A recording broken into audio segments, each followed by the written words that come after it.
This is Eddie Hearn, Matchroom Boxing. You are watching Sporting Icons. You don't need to be anywhere else.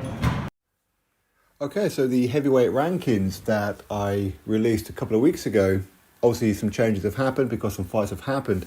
And of course, on that particular video, a lot of you dropped comments about things that you agree with and of course things that you disagree with. And more importantly, why you disagree with them. So of course, I've had to make changes because obviously these are your heavyweight rankings, not mine. Mine would look somewhat different to what they are now, as a lot of you would have seen on the original ranking videos that I put out. So the fights that have happened, we're going to talk about. Fights that have been made since the last lot of rankings, we're going to talk about as well. And of course, I'm going to talk about why certain fighters are in certain positions based on a lot of your criteria. Again, we do try and keep it factual rather than opinion. Of course, rankings are opinionated. Of course they are. But we try and keep it as factual as possible rather than, well, I believe fighter A would beat fighter B. Well, that's not factual unless a fight happens. Does that make sense? Anyway, let's get through the new top 25. Drop your thoughts in the comment section below to see what kind of changes I can make for next time and whatever else.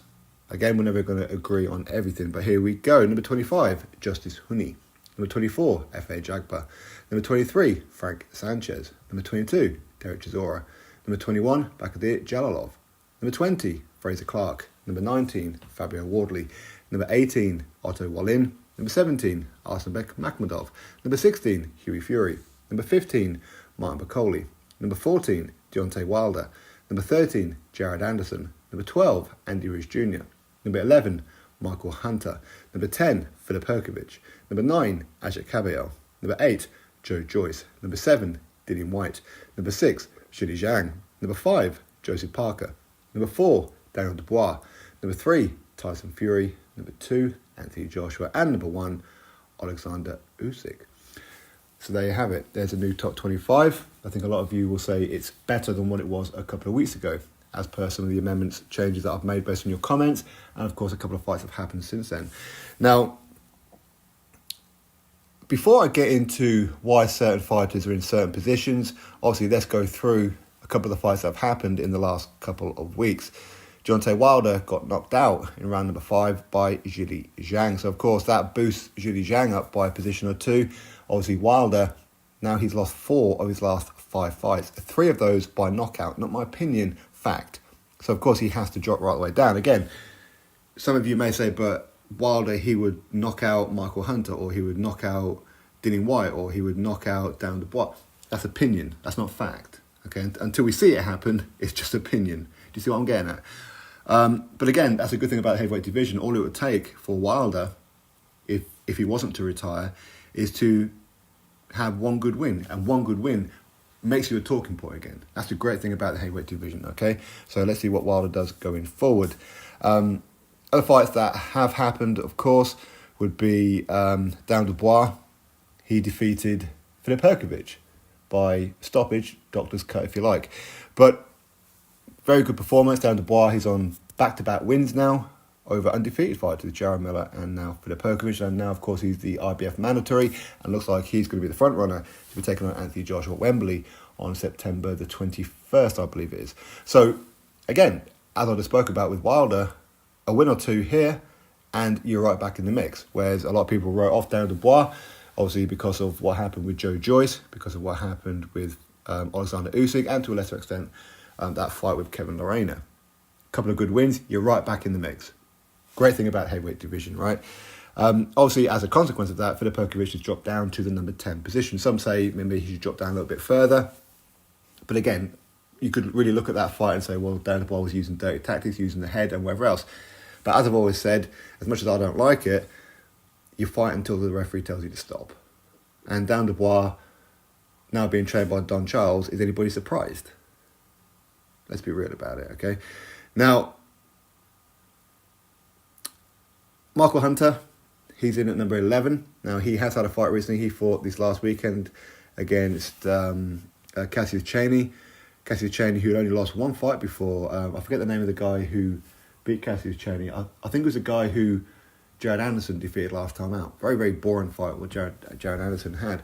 But good win for Michael Hunter. But again, he's slowly but surely starting to get some fights now. He is.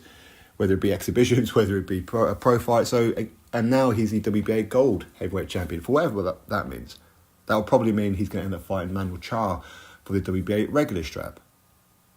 I mean, currently, Manuel Char, being the WBA regular world heavyweight champion, means he's in line to be called to fight currently Oleksandr Usyk. Horrible situation, right? It's bizarre, and that's a WBA. That's why I think WBA should be booted out of boxing, because it's disgusting. That's how Dan Dubois got his shot with Usyk, because he held that title. So if I'm any fighter out there, I'm looking out and I'm gunning for Manuel Char. That's an easy win for any of these top 25. It is. Okay, so when it comes to fights being made, of course, we've got Andy Ruiz Jr. versus Big Baby Jarrell Miller. Very interesting fight. Jarrell Miller, of course, lost last time out to Dan Dubois. He's going to want to get back onto winning tracks, and that would be a good scalp if he was to defeat Andy Ruiz Jr. Andy Ruiz Jr. has been very, very inactive. I think the last time he fought Luis Ortiz, didn't he? If he's had another fight since then, I've totally forgot about it. But very, very inactive. So be very interested in that one. And I do think there's somewhat of a mini tournament style thing going on with Turki Al-Sheikh. Of course, he's running this event with that particular fight, and of course also on there as well as a heavyweight fight. Of course, you've got Martin Bakole, who's currently number 15 on here, against number 13 Jared Anderson. Again, interesting fight. It's no surprise that Martin Bakole's fighting him. Martin Bakole either fights prospects, which Jared Anderson is, like Tony Yoka was, or he fights like old men, if you like a Carlos Takam. So it's no surprise that that's the kind of fight that he's taking. But still, if Jared Anderson's going to be the chosen one, Neo from the Matrix and the future heavyweight king from America, then he's going to have to get through somebody like a Martin Bakole. Yes, Michael Hunter's already defeated Martin Bakole, so maybe Jared Anderson could be another one. But we'll have to wait and see. Personally, I think Martin Bakole's going to beat him. So, of course, when I was talking about tournament style, don't be surprised if the winner of Anderson and Bakole takes on the winner of Andy Ruiz Jr. and Jarrell Miller. If not, you've also got that Zhilei Zhang, Joseph Parker situation. What's happening with them?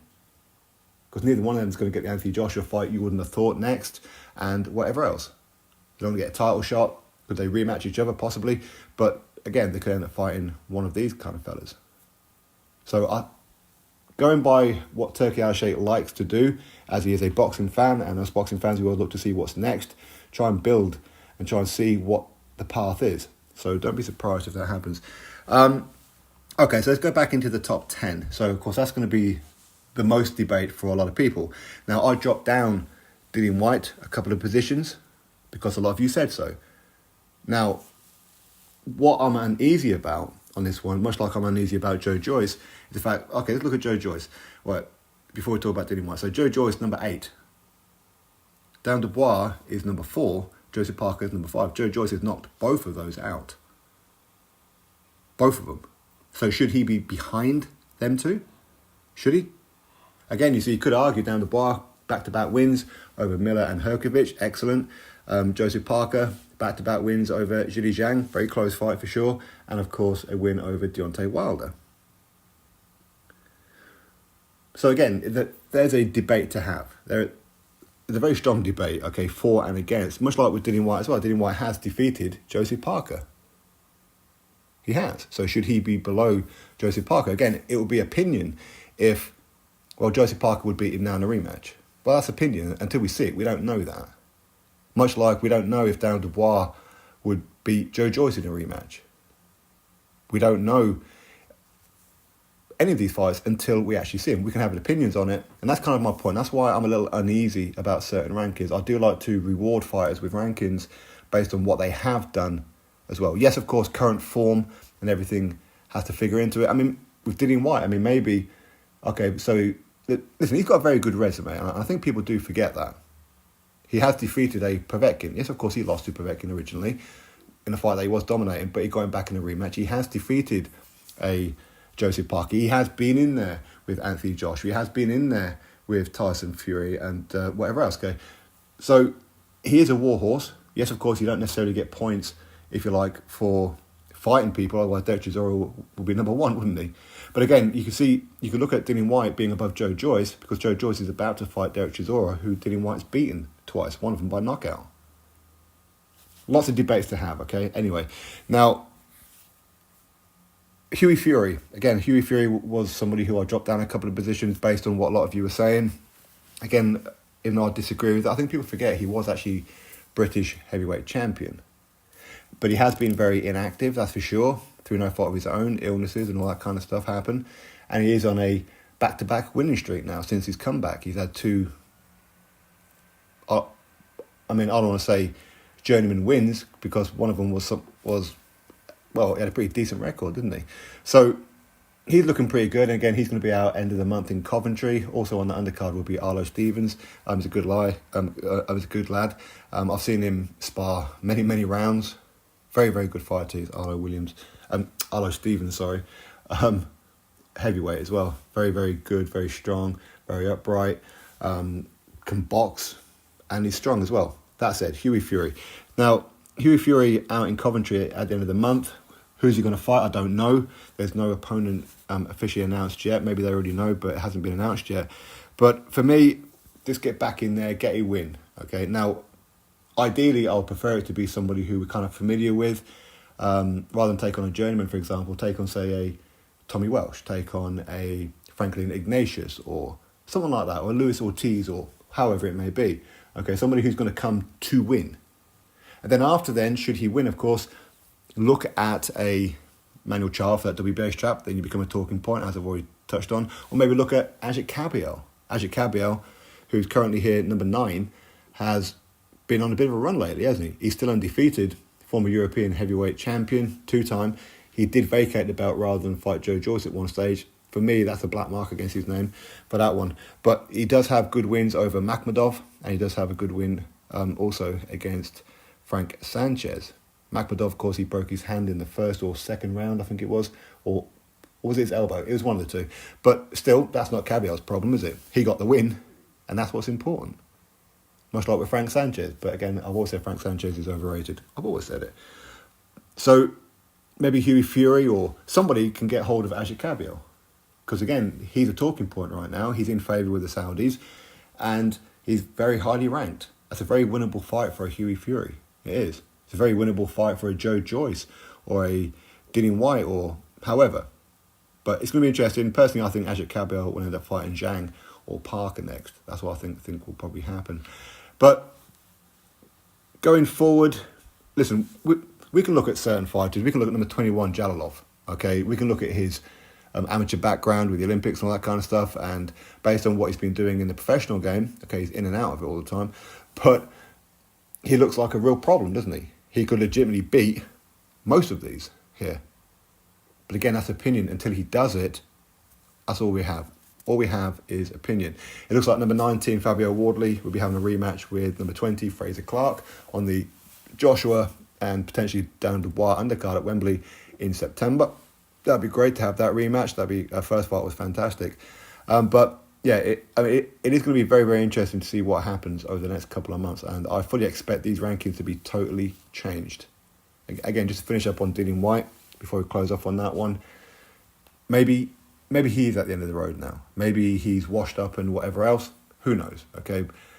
But I'd like to see him take on a Joe Joyce. I'd like to see him take on Cabiel. And I'd see him take on Huey Fury or Martin Bakole or something like that. Let's see if he's washed. Let's see if his next run is going to be his best run. You never know. As I said before, heavyweight division just takes that one win and you become a talking point. Of course, the rematch with Oleksandr Usyk, Tyson Fury, that's now confirmed for December 21st or whatever it is. Long time, it's like 6 months away. Looks like it won't be for undisputed due to the IBF potentially stripping Oleksandr Usyk. So Dan Dubois will either get promoted as IBF champion or it'll become vacant for him taking on Joshua. So again, we'll have to wait and see what happens. Anyway, are you better suited with these particular rankings, how they are currently now compared to the previous? Drop your thoughts below in the comment section and I'll catch you on the next video.